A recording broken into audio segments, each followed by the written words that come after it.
I think it's fairly safe to say that the world in which we operate, the digital or non-digital, the marketing world, is very complicated. There still is a lot of human touch. There's a lot of inefficiency in the system.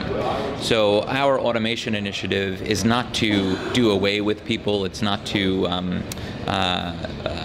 reduce their importance in the overall ecosystem, but it's to free them up to do things that uses kind of their brain as opposed to just simply keying in Excel charts or Word documents, etc. So how do we take the busy work out of the system, if you will, and give people more time to think and be creative and do strategic things?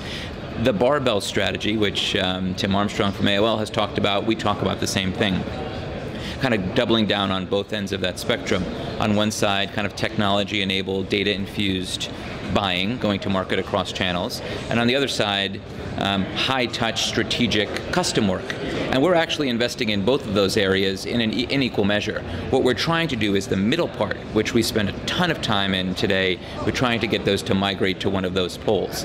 Either is it ripe for programmatic solutions or automation solutions, or is it more ripe for the higher touch, more strategic side of the equation? So it's not either or, it's both.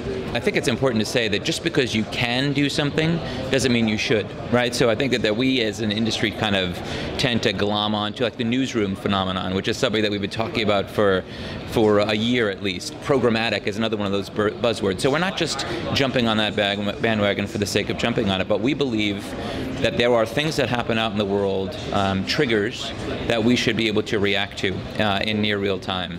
And that has implications on the way that we buy media. Typically we buy media in a much more, like television as an example, is much more fixed. We need to be much more fluid about how we kind of use or don't use inventory. And it has implications on content creation and advertising and messaging creation.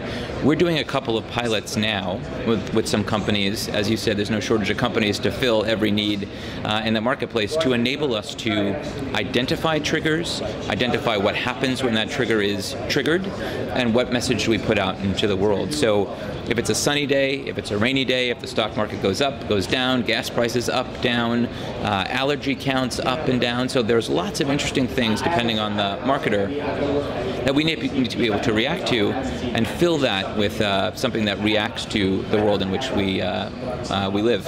One last thing I'll say, I am very, very interested in the idea of location as one of those kind of dimensions. We're walking around with computers in our pocket, identify where we are in the world, so kind of the connection between the physical and the virtual world as one of those triggers. What I'm standing in front of at the store shelf, as an example, is a really, really interesting area for us to explore in.